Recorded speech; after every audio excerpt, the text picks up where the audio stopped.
이상의 산촌여정이라고 되어 있고요. 지식인이에요. 이상의 고향은 서울 도시입니다. 카페 장사, 커피숍 장사했다가 망하고 몸도 좀 안 좋고 해서 아는 사람 소개로 시골에 내려와 있지. 그래서 위에다가 그냥 정리하는 김에 하나 더 써놓을게요. 굉장히 감각적이고 참신한 표현들이 많이 있습니다.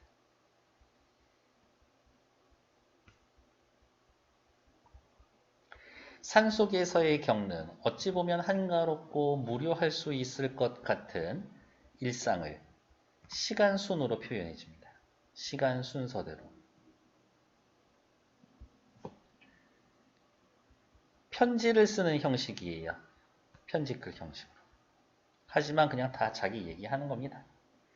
자신의 지금 느끼는 내면을 솔직하게 드러냅니다.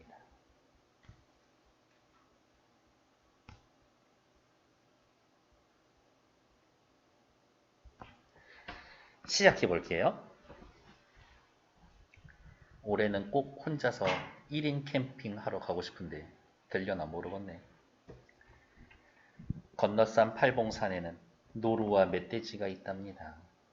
기우제 지내던 개골창까지 내려와 가재를 잡아먹는 곰을 본 사람도 있습니다. 너무 무서운데? 집 앞에 산에 노루, 멧돼지, 곰이 있어. 동물원에서밖에 볼 수 없는 짐승, 산에 있는 짐승들을 사로잡아다 동물원에 가다 둔 게 아니라 동물원에 있는 짐승을 여기에다 풀어놓은 것 같은 착각이 자꾸만 느껴집니다. 어떻게 야생동물이 살고 있는 이 산촌이 낯설게 느껴집니다.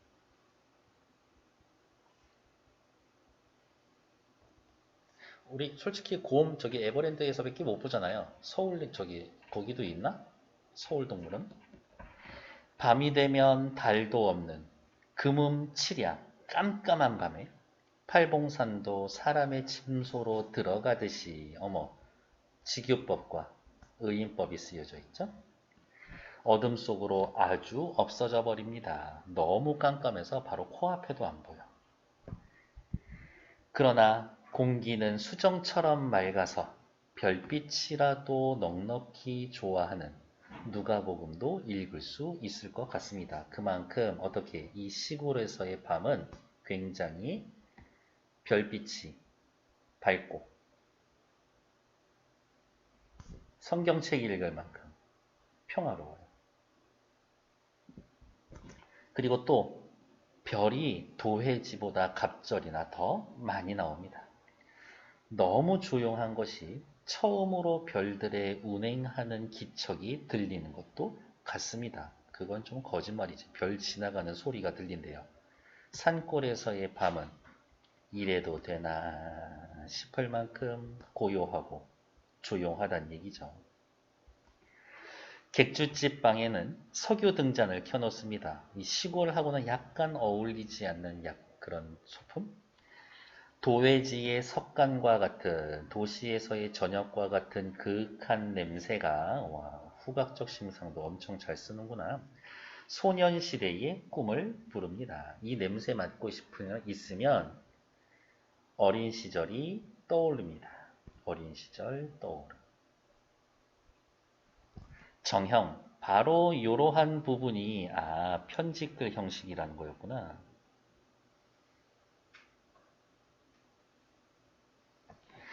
석유 등잔 밑에서 밤이 이슥하도록 호가, 연초 갑지 붙이던 생각이 납니다. 옛날에 담배 이렇게 종이에다가 담뱃재 넣고 이렇게 침 발라서 이렇게 돌돌돌돌 말고 그런 생각이 납니다.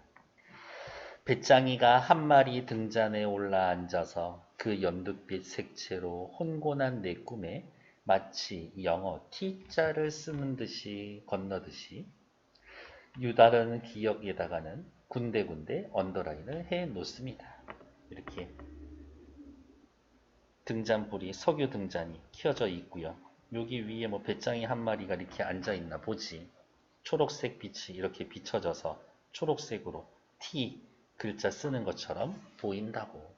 내 눈엔 그렇게 보여요, 뭐.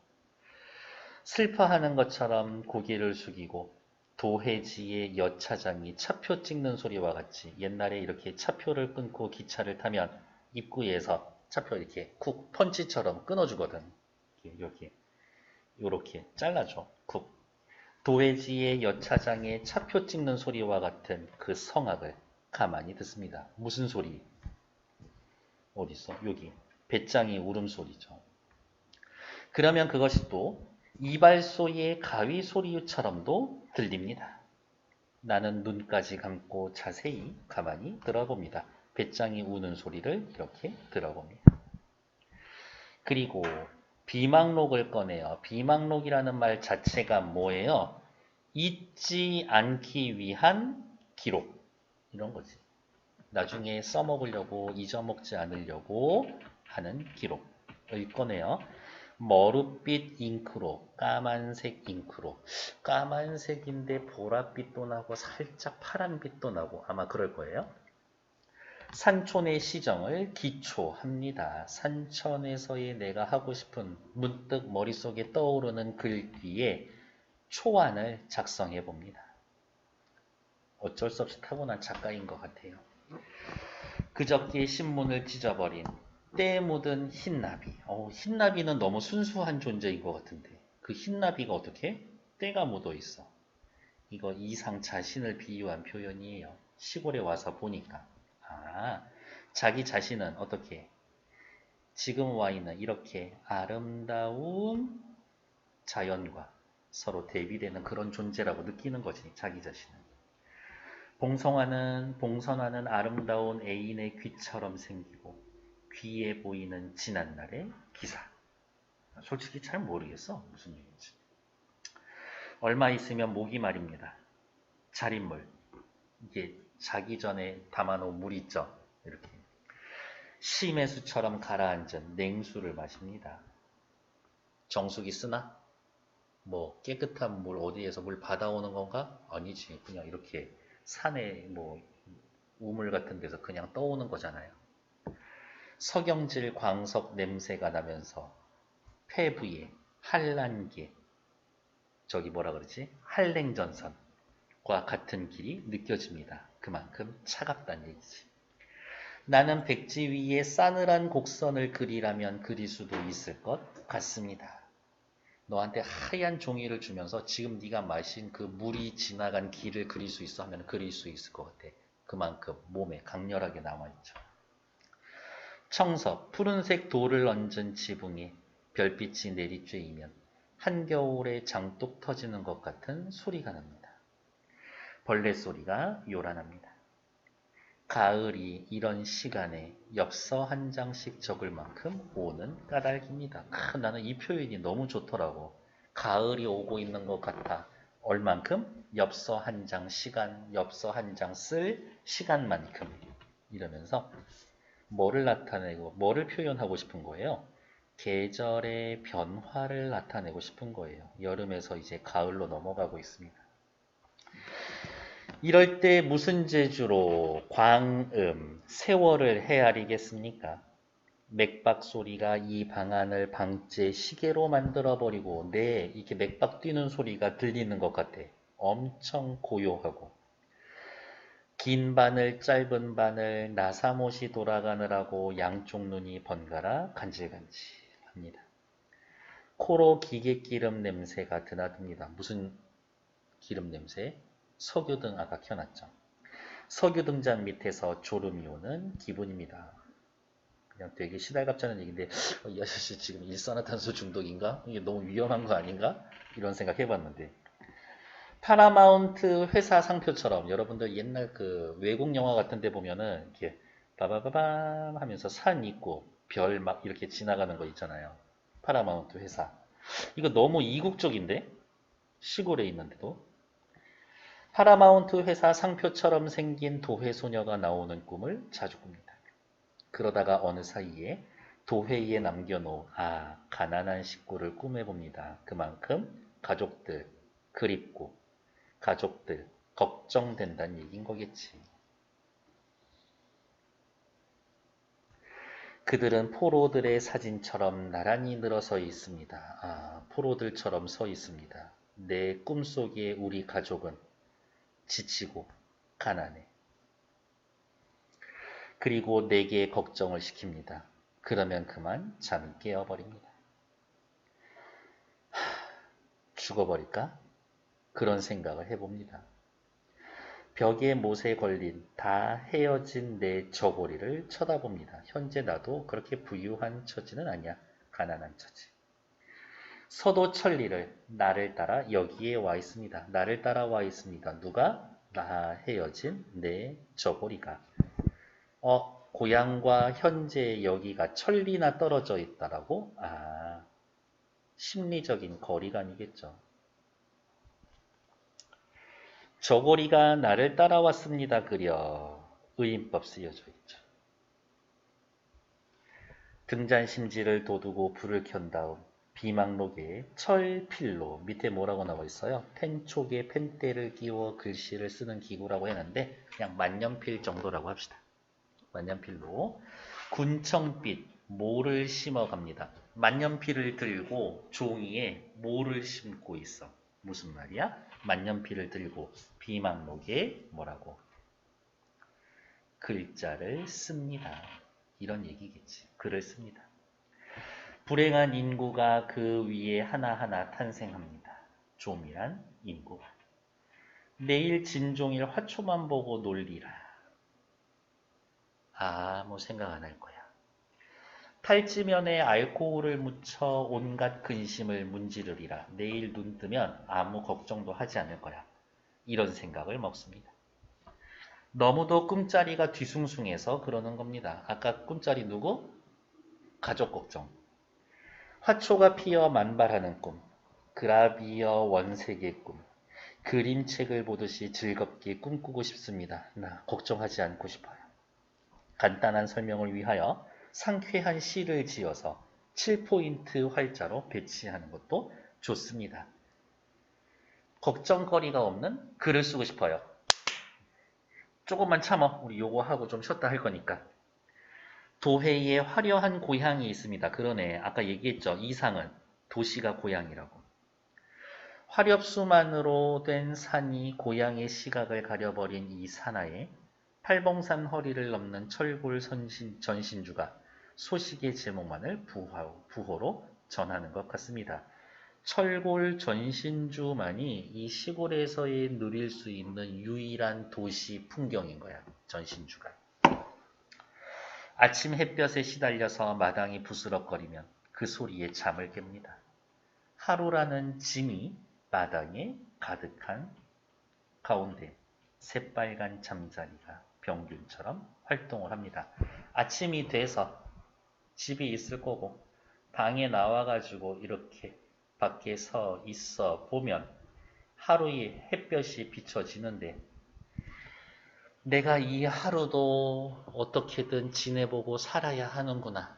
그러니까 눈 뜨고 오늘 하루는 어떻게 버티지, 어떻게 보내지, 그냥 짐처럼 느껴지는 거죠. 즉, 하루라고 하는 시간을 짐이라고 하는 대상으로 바꾸는 겁니다. 시간이라는 구체적인 개념을 대상화했습니다. 객관화했습니다. 구체화했어요. 감각화했습니다. 어떤 말을 써줘도. 선생님 그거요. 저기 황진이 동짓달 기나긴 밤을 한 허리 베어내요. 그거요? 예, 그거요.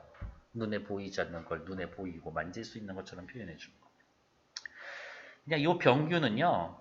이상이 병에 걸렸으니까 이런 단어를 썼나 보다. 뭐 이렇게 추측합디다. 끄지 않고 잔 석유 등잔이 불이 그저 켜진 채 소실된 밤의 흔적이 낡은 조끼 단추처럼 남아 있습니다. 석유 등잔 보면서 맞아. 어제도 밤이 있었지? 떠올렸지. 작야, 어젯밤을 방문할 수 없는 요비링, 초인종입니다. 시간을 되돌릴 순 없어요. 지난밤의 체온을 방 안에 내어 던진 채 마당에 나서면 한 모퉁이에 화단이 있습니다. 불타오르듯한 맨드라미꽃 그리고 봉선화. 이라고 묶어놓은 부분은 요 화단을 묘사해 줄 거예요. 지하에서 빨아올리는 이 화초들의 정열에 호흡이 더워오는 것 같습니다. 처녀 손톱 끝에 물들이는 봉선화 중엔 흰색도 있어요. 이 흰 봉선화도 붉게 물들까? 조금도 이상스러울 것 없이 흰 봉선화는 꼭두선이 빛으로 곱게 물듭니다. 너 그거 알아요? 봉숭아 원래 이파리 하얘요. 꽃잎 하얘요. 이렇게 얘기하고 있는 거네. 수숫가 물타리에 오렌지빛 여주가 열렸습니다. 당콩 넝쿨과 어우러져 세피아빛 배경으로 하는 한 폭의 병풍입니다. 이상한데? 여주를 오렌지빛이라고. 그 다음에 어디가 있어? 세피아빛이라고.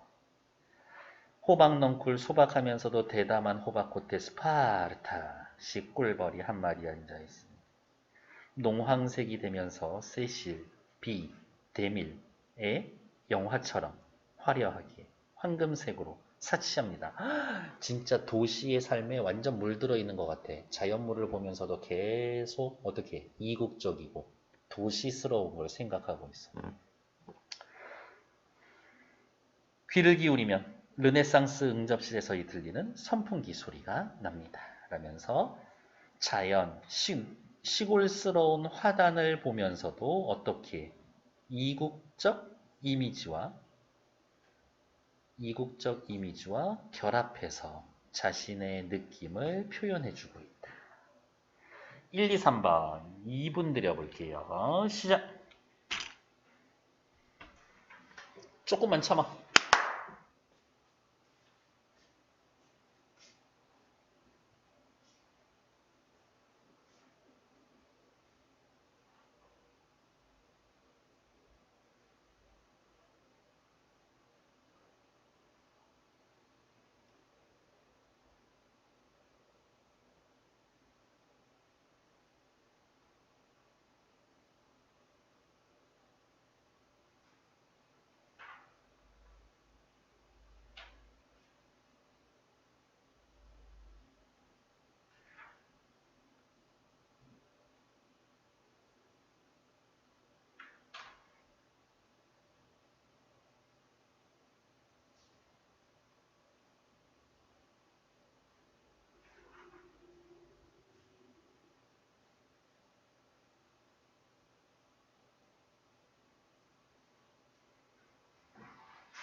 유후! 1번 A. 별이 빛나는 고요한 산촌의 밤에 대한 느낌. 그러네요. 산촌의 밤 고요하고 조용합니다. 별빛이 넘치고 있어요. 1번 좋아. 2번 석유 등잔과 관련된 추억. 석유 등잔. 당신과 함께 요 호가 연초같이 붙이던 생각이 납니다. 추억이죠? 다음 배짱이 울음소리는 도시의 여차장이 차표 찍는 소리 같은 성악. 이발소 가위 소리 같은 소리. 괜찮죠? C. 꿈속에서 본 가족의 모습과 가족에 대한 걱정. 꿈속에서의 가족 만나나요? 가난한 식구 봅니다. 포로 사진처럼 늘어섭니다. 걱정을 시킵니다. 3번 괜찮네. D. 뒤숭숭한 마음을 달래며 즐거운 꿈을 꾸고 싶어요. 즐거운 꿈 꾸고 싶어요. 있나? 있죠. 즐거운 꿈을 꾸고 싶습니다. 꿈자리가 뒤숭숭해서요. 그러니까 4번 맞죠. 답은 5번이죠. 화단의 식물들을 보며 오케이. 자신의 과거와 과거가 그리워요. 그런 얘기 하나? 아니지. 눈앞에 펼쳐지는 화단의 모습, 식물들의 모습만 이야기해주고 있죠. 그래서 1번에 틀린 건 5번. 과거를 떠올리거나 그리움이 있지는 않습니다. 됐고요. 뒤에 2번은 누구니? 윗글을 이해한 것으로 적절하지 않은 것은 정형. 그런 석유 등잔 밑에서 밤이 이슥하기에 이런 생각이 납니다. 정형. 특정 인물을 지칭한다. 과거의 일을 언급한다. 붙이던 생각이 납니다. 과거. 1번 괜찮아. 2번. 도회의 여차장에 차표 찍는 소리. 이거 아까 무슨 소리였어? 배짱이 소리였죠. 군청빛 모. 이거는 내가 쓰는 글씨였었지. 비유적인 표현을 활용하여 대상의 일부로 전체를 드러낸다. 이거 무슨 법? 대유법 이야기를 하는 건데 패는 칼보다 강하다. 요딴 식의 대유법이 쓰여 있는 건가? 아니지. 2번 틀리죠. 파라마운트, 세실비, 데빌의 영화 이국적 느낌 이미지. 맞아. 하루라는 짐, 하루를 짐이라고 표현했죠? 추상적 관념을 구체적으로 형상화했어. 그렇지.